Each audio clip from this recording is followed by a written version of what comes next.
এই মাসকে বলা হয় মধু মাস। গরমও বেশ পড়েছে। এই গরমে চলুন বাজারে যেয়ে দেখা যাক কি কি নতুন নতুন ফল উঠেছে। আসসালামু আলাইকুম সবাইকে, চলে এলাম আরেকটি ভ্লগ নিয়ে। পাঁচমিশালি রান্নাঘরের পক্ষ থেকে সবাইকে এই ভ্লগে স্বাগতম এবং আজকের দিনের অনেক অনেক শুভেচ্ছা। তাহলে যাওয়া যাক বাজার করতে। আজকের এই ভ্লগে আমি চলে যাব আমাদের মিরপুরের বিখ্যাত মিরপুর 6 নং কাঁচা বাজারে। কাঁচা বাজারে যাওয়ার আগেই দেখা মিলল একজন ভ্রাম্যমাণ ভ্যান গাড়িতে মাছ বিক্রেতার সাথে। উনি অনেক তাজা তাজা মাছ বিক্রি করছেন।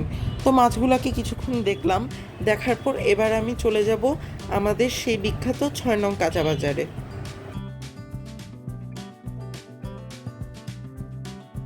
এবার আমরা চলে এলাম আমাদের বাজারে। এই বাজারের মাছ বাজার সেকশনে আমরা চলে এলাম এবং আপনারা দেখতেই পাচ্ছেন অনেক ভ্যারাইটিস এবং টাটকা মাছ আজকে বাজারে উঠেছে। আমাদের এই বাজারের একটি স্পেশালিটি হলো আপনি আপনাদের চাহিদা মতো মাছ শাকসবজি এই বাজারে পাবেন, কিন্তু দ্রব্যমূল্যের ঊর্ধ্বগতির এই বাজারে মাছ মাংসের দাম একটু বেশি। আমরা এবার নিয়ে নিব কিছু পাবদা মাছ। পাবদা মাছ আমাদের খুবই পছন্দ। কার কার আপনাদের পাবদা মাছ পছন্দ জানাতে ভুলবেন না কিন্তু, এবং এই পাবদা মাছ নিয়ে আপনারা কী রেসিপি পেতে চান তাও জানাতে ভুলবেন না কিন্তু। পাবদা মাছ নেওয়া হয়ে গেলে আমরা চলে যাব আরেকজন মাছ বিক্রেতার কাছে। আমাদের জাতীয় মাছ ইলিশের কাছে আমরা চলে এসেছি। ইলিশ মাছ আমার খুবই পছন্দ, অনেক দিন ধরেই খেতে ইচ্ছে করছিল ইলিশ মাছ, কিন্তু দামের কারণে কিনা হচ্ছিল না। কিন্তু আজ অনেক ফ্রেশ মাছ পেয়ে গেলাম বলে ইলিশ মাছ সাহস করে একটি কিনেই নিলাম। আমি পছন্দ করে একটি ইলিশ মাছ নিয়ে নিলাম। এই ইলিশ মাছটির পেটে ডিম আছে বলে দোকানদার দাবি করছিল, কিন্তু বাসায় এসে দেখলাম এই ইলিশ মাছের পেটে কোনো ডিমই নেই। যাই হোক, এই ইলিশ মাছটি আমরা নিয়ে নিলাম এবং মাছটি আমরা কিভাবে রান্না করব সেই রেসিপিও শেয়ার করব অবশ্যই। তারপর আমরা মাছ বিক্রেতাকে মাছের মূল্য পরিশোধ করে আমাদের মাছটি নিয়ে নিলাম। আমি ইলিশ মাছটি কেনার আগে কিছু গুঁড়া চিংড়িও কিনেছি, কিন্তু সেটির ভিডিও আমরা ধারণ করতে পারিনি। আমাদের বাজারের মাছ বাজার সেকশন থেকে কেনাকাটা হয়ে গেলে আমরা চলে যাব আমাদের বাজারের অন্য একটি পোর্শনে। এটি হলো আমাদের বাজারের শাকসবজি এবং ফলমূল বিক্রির সেকশন। এই সেকশনে আপনারা অনেক ধরনের ভ্যারাইটিস এবং খুবই সুস্বাদু ফল মূল এবং শাকসবজি পাবেন। তো আমরা একজন বিক্রেতার থেকে নিয়ে নিলাম কিছু লেবু, কাঁচামরিচ, ধনিয়া পাতা, বোম্বাই মরিচ এবং পুদিনা পাতা।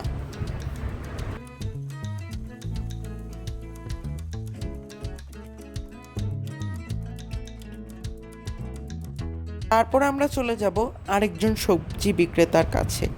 আপনারা দেখতেই পাচ্ছেন আমরা চলে এলাম আরেকজনের কাছে। এনার কাছ থেকে আমরা নিয়ে নিলাম একটি জালি কুমড়া, কিছু কাঁচা আম, লাল শাক এবং লাউ শাক। লাল শাক কিন্তু আমার খুবই পছন্দ। লাল শাক ভাজির রেসিপি খুবই শীঘ্রই আপলোড করা হয়ে যাবে আমাদের ইউটিউব চ্যানেল এবং ফেসবুক পেজে। আমাদের বাজার থেকে অনেক বাজার করাই হয়ে গেল। এবার বেরিয়ে আসি আমাদের এই প্রিয় বাজার থেকে। এবার বাজার থেকে বেরোতেই বাজারের সামনে দেখতে পেলাম একজন আঙুর বিক্রেতাকে। তিনি দাবি করছিলেন তার আঙুর খুবই সুমিষ্ট, তাই আমরা দুটি আঙুর টেস্ট করে দেখলাম। আসলেই আঙুরগুলো খুবই সুমিষ্ট এবং আমরা আধা কেজি 1 কেজি সমপরিমাণ আঙুর ক্রয় করলাম। আঙুরগুলো আসলেই খুবই ভালো এবং তাজা ছিল। তারপর চলে এলাম সামারের একটি বিখ্যাত ফল লিচুর কাছে। লিচু এই বিক্রেতার কাছে ভালো ছিল না, তাই চিন্তা করলাম কিছুদিন পর ভালো লিচু বেরোলেই লিচু কিনবো, তাই আজ আর লিচু কিনা হলো না।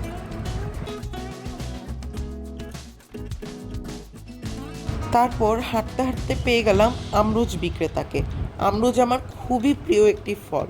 আপনারা কে এই ফলটিকে কী নামে ডাকেন জানাতে ভুলবেন না কিন্তু। আমরা এই ফলটিকে আমরুজ নামেই ডাকি। তারপর চলে এলাম আরেকটি শপে। এটি হলো পুরান ঢাকার ঐতিহ্যবাহী বাখরখানির দোকান। কিন্তু এই দোকানের একটি স্পেশালিটি হলো শ্রমিকদের কষ্ট করে ভিটায় আর বাখরখানি পোড়াতে হয় না। অত্যাধুনিক প্রযুক্তির নতুন একটি ওভেনে তারা এই বাকরখানি বেক করে থাকেন।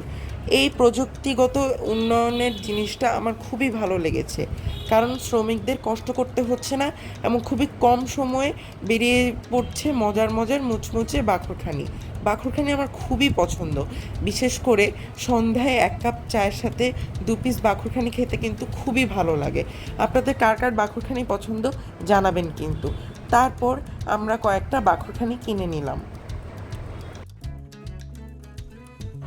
আপনারা যদি এই মজাদার বাকরখানিটা খেতে চান তাহলে চলে আসুন 6 নম্বর বাজারের একদম অপোজিটের এই দোকানে।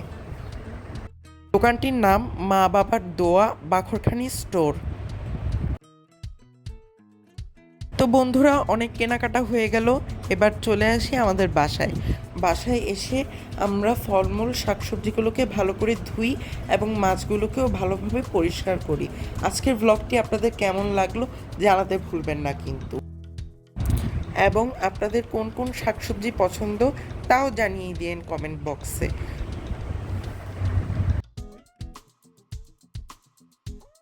ভিডিওটি ভালো লাগলে আমাদের উৎসাহিত করার জন্য লাইক করতে ভুলবেন না কিন্তু। আমাদের ইউটিউব চ্যানেলটি সাবস্ক্রাইব করবেন এবং ফেসবুক পেজটি লাইক এবং ফলো করবেন অবশ্যই।